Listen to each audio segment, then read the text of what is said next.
En los llanos de La Rioja vivía un gaucho rebelde, capaz de reunir en su figura las pasiones y las luchas de todos sus paisanos. Padrecito de los pobres, último general de la estirpe montonera.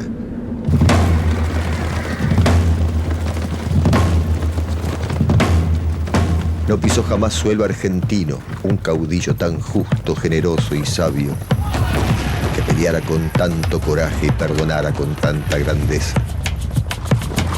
Sin embargo, en nombre de la civilización, fue perseguido y humillado como el peor de los bandidos. Esta es la historia del Chacho Peñalosa, de su vida heroica y de su trágico final, de cómo intentaron borrar su nombre de la historia y de cómo su mito sigue vivo siempre en el corazón de los riojanos.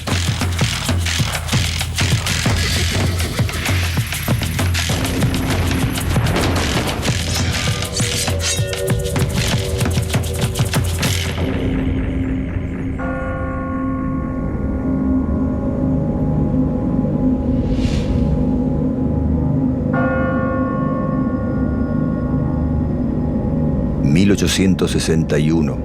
fue un año de malas noticias para la causa federal.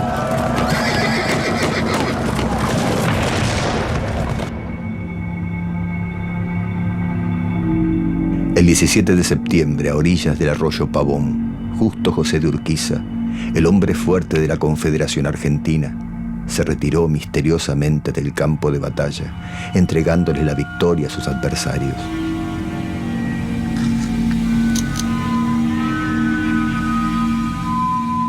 Y en momentos en que el ejército de Buenos Aires se retira, le avisan a Mitre: mire, no se vuelva porque resulta que Urquiza se está retirando del campo de batalla, así que usted ganó la batalla. Ahí se acabó prácticamente el federalismo. La derrota de Pavón le dejó el terreno libre a Bartolomé Mitre, comandante del ejército porteño, que buscaba ubicar de nuevo a Buenos Aires en el centro del poder. Este cambio de escenario inesperado causó conmoción en todo el interior, en especial en una provincia.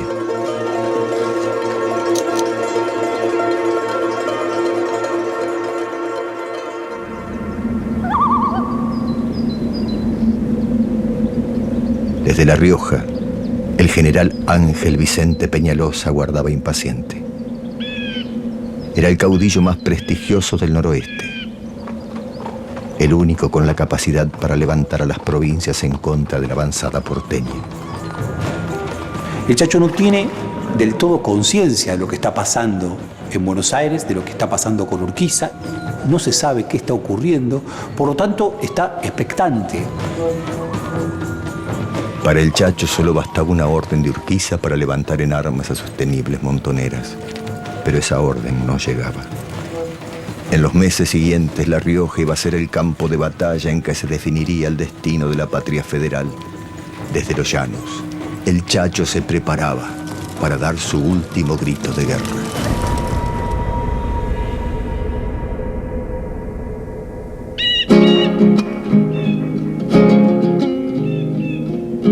Noticias de Buenos Aires para afligir han venido, porque han de pelearlo al Chacho como si fuera un bandido. Dicen que se ha de venir de Genoma, tropa vaquiana de allá de Genoma. Tras la derrota de Pavón, el gobierno de la Confederación quedó disuelto. Rápidamente el general Mitre puso en marcha su plan para alzarse con el poder de la República. Su objetivo era unir al país detrás del proyecto liberal de cualquier manera. No importaba que tuviera que arrasar la soberanía de las provincias. El objetivo en términos legales, ¿cuál es? Que las provincias envíen electores para garantizar la presidencia de Mitre, para darle carácter formal, real, institucional a la presidencia de Mitre. Por lo tanto, la cuestión es hacer variar las situaciones provinciales, haciéndoles tomar distancia de Urquiza y que empiecen a favorecer a Mitre. En los últimos días del año 1861, Mitre dio la orden de invadir las provincias del interior. Los 3 cuerpos del ejército porteño comenzaron a desplegarse en distintas columnas. Uno de los objetivos más importantes era La Rioja.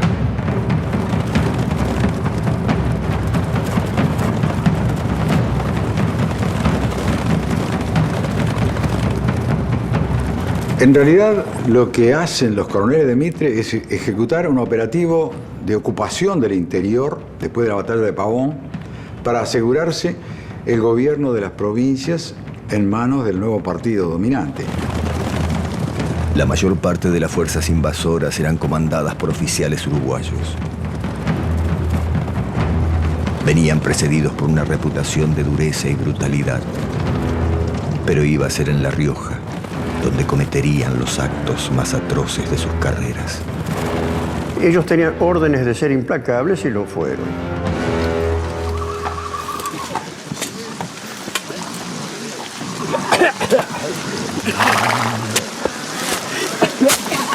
El gobierno de Mitre bautizó el asalto con el nombre de Campaña de Pacificación. ¡Soldados! ¡Vamos a montar, vamos! Pero sus tropas, bien disciplinadas y pertrechadas con el mejor armamento, se dedicaron a imponer el terror sobre la población civil.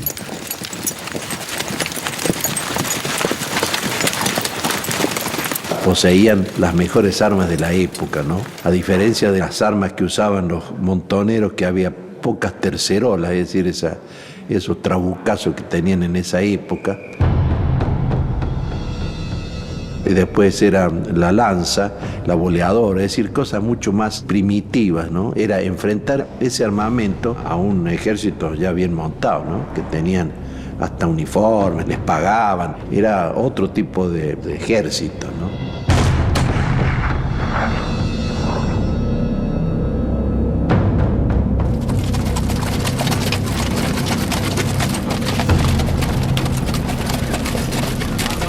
En los llanos de La Rioja, el Chacho aguardaba las órdenes de Urquiza, pero desde Entre Ríos solo recibía silencio.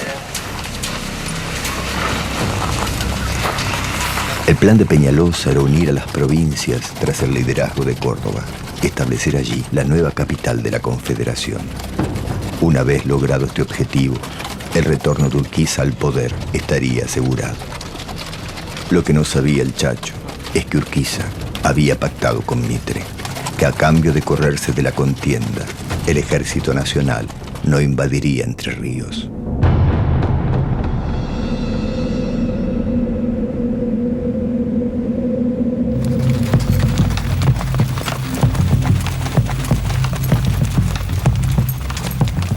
Al aproximarse las tropas de Buenos Aires, muchas autoridades provinciales abandonaron sus gobiernos.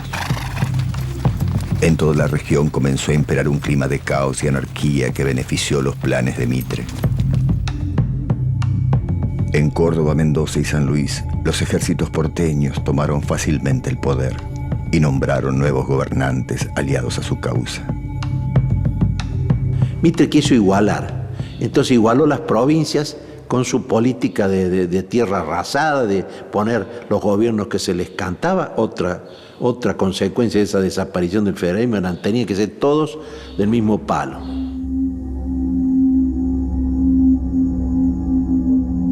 En los primeros días de 1862, tras largos años fuera de su tierra natal, Domingo Faustino Sarmiento, custodiado por el ejército porteño, regresó a San Juan para asumir como gobernador.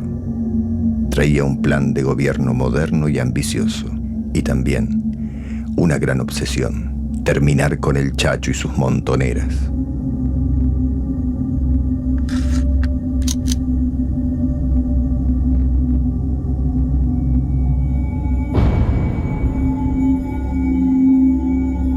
Se nos habla de gauchos. La lucha ha dado cuenta de ellos, de toda esa chusma de haraganes. No trate de economizar sangre de gauchos. Este es un abono que es preciso hacer útil al país. La sangre de esa chusma criolla, incivil, bárbara y ruda es lo único que tienen de seres humanos. El odio de Sarmiento se cifra en esa montonera que él llama los descendientes de los indios y contra los cuales, confiesa, fue la lucha de toda su vida, dado que en su concepción él piensa en una Argentina europeizada. En la provincia de Catamarca, ante la amenaza de las tropas nacionales, el gobernador pidió auxilio a El Chacho. ¡Vamos! El 6 de enero de 1862, el caudillo riojano y sus montoneros llegaron a Catamarca para respaldar la autoridad legítima de la provincia. El Chacho hizo valer su título de general de la Confederación y, fiel a su estilo, intentó un acuerdo que evitara el derramamiento de sangre con los invasores. ¿Por qué hacernos una guerra de muerte entre hermanos con hermanos? Recapacite, general, y eche una ojeada sobre la lucha que sostenemos, y sacarán limpio que los males que nosotros mismos nos ocasionamos refluyen no solamente en nosotros mismos, sino en las generaciones venideras.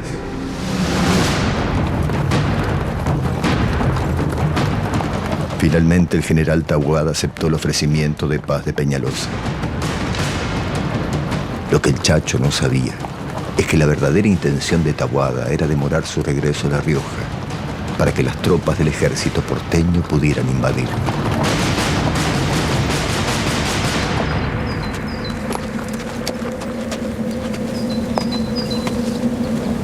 Las columnas del Ejército Nacional que avanzaron sobre La Rioja tenían la orden de proceder sin piedad. Uno de sus oficiales, el mayor Pablo Irrazábal, ¡A la carga! hizo cumplir esa orden de una manera implacable.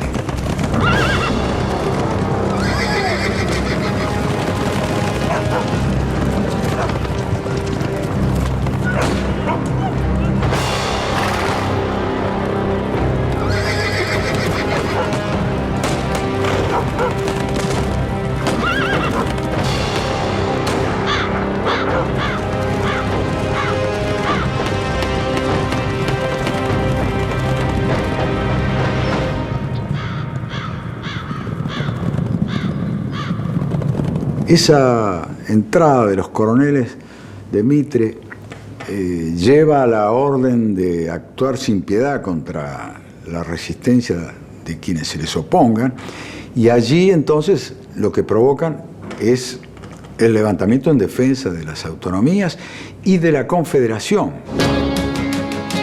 Al enterarse del accionar de las tropas porteñas, el Chacho comprendió que no podía seguir esperando las órdenes de Urquiza. Derecho que agarra José, vamos a la casa de él. Vamos.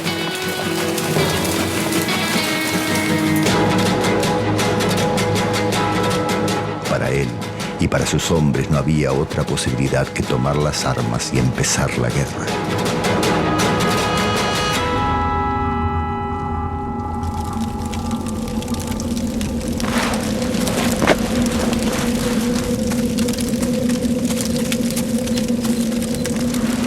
Lo que no podía imaginar era el nivel de crueldad que iba a alcanzar esta guerra y las consecuencias devastadoras que iba a tener para los riojanos.